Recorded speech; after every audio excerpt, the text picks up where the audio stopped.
Гость рацыі. Прывітанне паважаныя радыёслухачы, ў эфіры перадача «Госць рацыі». Пры мікрафоне Юрась Дзяшук, а гостем у нас сёння палітолог, прадстаўнік руху «Вольная Беларусь» Павел Усаў. Прывітанне, Павел. Добрый дзень.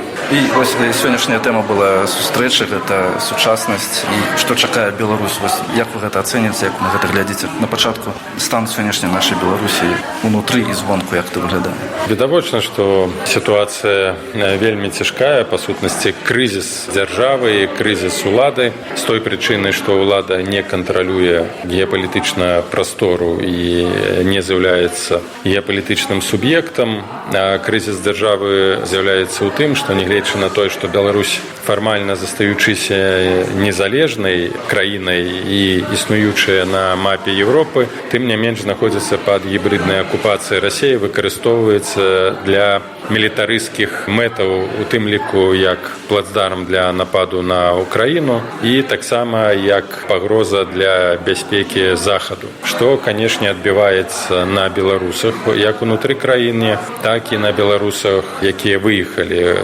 Гэта выражаецца ў шматлікіх абмежаваннях на выезд, на атрыманне візаў. Гэта выражаецца ў шматлікіх сістэмных санкцыяў, якія ізалююць Беларусь у гуманітарным аспекце, у эканамічным, сацыяльным аспекце ад захаду і прыводзяць да павелічэння ўплываў Расіі і залежнасці, у тым ліку сацыяльна-эканамічнай, што таксама яшчэ больш аслабляе незалежнасць, падрывае дзяржаўныя асновы Беларусі і стварае комплексныя праблемы у будучым. Менавіта праблемы, якія звязаны з тым, як пасля гэтага выходзіць з такой залежнасці ад Расіі. Што тычыцца вонкавых аспектаў, гэтыя абмежаванні не даюць магчымасці людзям, якія з'ехалі, камунікаваць сваімі роднымі ці запрашаць іх да сябе, немагчымасць рэгулярных кантактаў і выездаў за мяжу, бо якраз такі вось такі ўплыў камунікацыі, яны ўсё ж такі падмацоўваюць нацыянальныя настроі, антылукашэнкаўскія настроі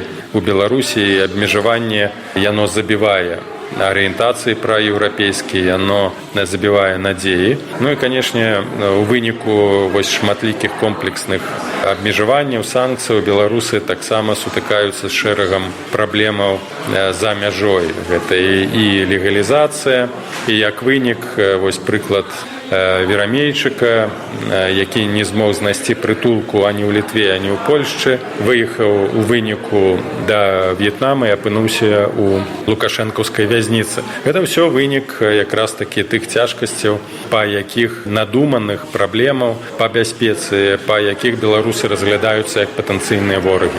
І асноўная задача сёння беларускіх палітычных структур, колаў, гэта як знайсці выхад з сітуацыі, не толькі па абмежаваннях, па аслабленню дзяржаўнага суверэнітэта, але таксама па пытаннях вызвалення палітычных вязняў. У той сітуацыі, у якой на сённяшні дзень існуе Беларусь, у сітуацыі стабілізацыі рэжыму і перахопу ініцыятывы з боку рэжыму палітычнай. На дадзены момант апазіцыя не паспявае за тымі працэсамі, якія адбываюцца. Яна не мае ініцыятывы, яна не можа навязаць рэжыму нейкую сваю гульню. Усё зводзіцца выключна к санкцыйнай палітыкі, якая павялічвае праблемы беларусаў, а не вырашае. Не вырашае праблемы палітычных вязняў, не вырашае праблемы залежнасці ад Расіі, не вырашае праблемы рэпрэсій. То бок дзейнасць апазіцыі на сённяшні дзень у тупіку. Мы прапануем іншы падыход умоўнага збліжэння з рэжымам Лукашэнка, не прызнанне, а гэта можна назваць збліжэнне, якое б магло прывесці да вырашэння практычных рэчаў. Перш за ўсё, вызваленню палітычных вязняў, па-другое, змяншэнне рэпрэсіяў. Нельга чакаць, што Лукашенко вернецца да палітыкі лібералізацыі, гэтага не наступіць. І другі момант, канешне, гэта паляпшэнне камунікацыі беларускага грамадства з захадам і практычных камунікацый, у сэнсе перамяшчэння, паляпшэння сітуацыі на межах, адкрыццё прапускных пунктаў. І у геапалітычным кантэксце змяншэнне напружанасці ў адносінах з захадам, напружанасці ў мілітарысцкім аспекце і напружанасці ў міграцыйным, нелегальнай міграцыі. Гэтае пытанне можна вырашыць шляхам вось такога збліжэння. Гэта не азначае там перагарнуць старонку, гэта азначае працэс, які будзе накіраваны на вырашэнне канкрэтных пытанняў гуманітарнага, стратэгічнага плану і пытанняў бяспекі. Я так разумею, што рух «Вольная Беларусь» гатовы выступіць такім мадэратарам альбо пасярэднікам паміж дэмакратычнай супольнасцю і людзьмі, якія выехалі з Беларусі па вымушаных прычынах, і паміж дыктатарскім рэжымам. Скажем так, мы не збіраемся быць нейкімі пасярэднікамі і не прэтэндуем на гэтую ролю. Я думаю, што у палітычных колах захаду хапае рэсурсаў, каб дзейнічаць без нейкіх пасярэдніках. Ёсць амбасады, ёсць місіянеры, ёсць дарадцы, ёсць прадстаўнікі парламентаў, прадстаўнікі прэзідэнтаў, ёсць міжнародныя арганізацыі, тая ж АБСЕ, той же Чырвоны крыж, тая ж, скажем так, курыя рымскага папа, якая магла б дзейнічаць па сваіх каналах. Каналаў шмат, механізмаў шмат, проста патрэбна воля і разуменне таго, што сітуацыя змянілася, што сітуацыя з аднаго боку крытычная, з іншага боку відавочна, што Лукашенко намагаецца нейкім чынам размарозіць адносіны з захадам. І гэтую сітуацыю варта выкарыстаць. Гэта не азначае прызнанне рэжыма, гэта не азначае забыць усё тое, што зрабіў Лукашенко, гэта азначае проста палепшыць хаця б сітуацыю з палітычнымі вязнямі, палепшыць сітуацыю з грамадствам. І дзеля гэтага неабходна проста ўзяць на сябе палітычную адказнасць. Калі патрэбны нейкія вонкавыя пасярэднікі, медыятары, і заходнія палітыкі не жадаюць пэцкацца, так, маючы дачыненне з рэжымам Лукашенко, хаця мелі дачыненне з Пуціным і іншымі дыктатарамі, калі ласка, можам узяць на сябе такі цяжар, такі груз, калі гэта прывядзе да вырашэння якраз такі важных для Беларусі, беларускага грамадства задач. Тое замірэнне ва ўкраіне, пра которое зараз вельмі шмат гавораць і ў сувязі з абраннем Трампа, якім вы бачыце месца Беларусі ў гэтым працэсе і будучыню Беларусі ў сувязі з магчымым замірэннем, некім там выхадам з гэтага канфлікту? Замірэнне ў любым фармаце азначае працяг вайны.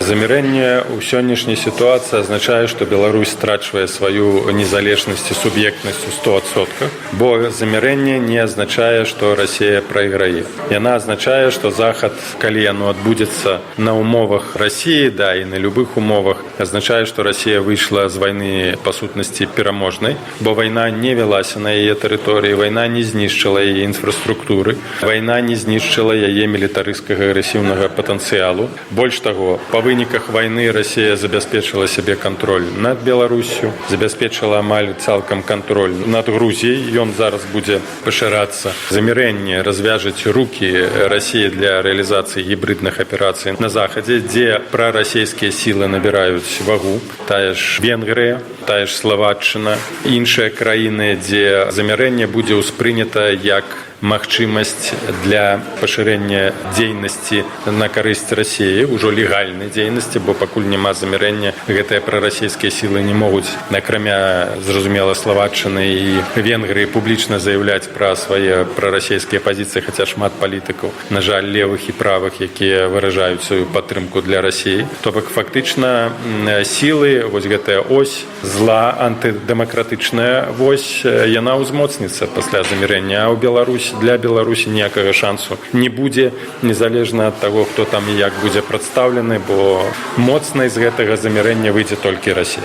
І таксама, спадар Павел, не можам не закрануць тэму выбараў, хоць яна і другасная, і нават, і можа, і трэцяга парадку на сённяшні дзень. Што рух «Вольная Беларусь» раіць беларусам зрабіць 26 числа, альбо там, калі будзе датэрмінова з вамі ісці, не ісці? Шмат пра гэта ідзе размову. Я сыходжу з таго, што сваю волю, сваё бачанне, сваю пазіцыю беларусы выказалі і даказалі яшчэ ў 2020 года. Калі быў пастаўлены крыж нават ва ўмовах не дэмакратычных выбараў на электаральнай падтрымцы і легітымнасці Лукашенка. На сённяшні момант нікому ніяк ні пра што беларусы не абавязаныя ўжо больш штосьці даказваць. Яны даказалі самі сабе, што яны маюць волю, маюць сілу, могуць змагацца. На этапе дадзеным прайгралі, але больш ніякіх інструментаў выражэння сваёй волі на сённяшні дзень не існуе, акрамя таго, што ўжо воля была выражана, засведчана, Лукашенко ў вачах большасці не з'яўляецца легітымным. Таму ніякі ўдзел, ніякія абмеркаванні, што рабіць, не маюць па сутнасці ніякага сэнсу. Для большасці беларусаў, незалежна ад таго, колькі нарысуе сабе адсоткаў, Лукашенко 26 студзеня не патрэбны. Ён будзе нелегітымны, і я лічу, што дзейнічаць ва ўмовах таталітарнага рэжыму і з якой мадэлі скарыстацца падчас выбараў будзе залежаць ад кожнага выпадку ў асобнасці. Калі ёсць пагроза рэпрэсіяў ад таго, што чалавек не пойдзе галасаваць на гэтыя выбары, калі ласка, каб забяспечыць сваё жыццё, сваю свабоду, тады трэба ісці і там з гэтым бюлетнём нешта там зрабіць, крыжык паставіць, неважна. Калі ж няма прэсінгу і няма пагрозы, то я думаю, што сведчыць, што беларусы, што ёсць нейкі працэс, што ёсць нейкі ўдзел, беларусы не павінны. Але яшчэ раз падкрэслюю, кожны сам для сябе павінен вырашыць. Я абсалютна не падтрымліваю ідэі ўдзелу і пастаўкі 2, 3, 50 крыжыкаў. Гэта толькі паказвае і пацверджвае той факт, што ёсць нейкі працэс, мы ў гэтым працэсе удзельнічаем, а праз свой удзел мы зацвярджаем, што гэты працэс нейкім чынам мае легітымнае значэнне. Дякую, вялікі спадар Павел. Я нагадаю, што гэта была перадача «Госць рацыі». Госцем у нас сёння быў палітолог, прадстаўнік руху «Вольная Беларусь» Павел Усаў. Пры мікрафоне быў Раздзішук. Гость рацыі.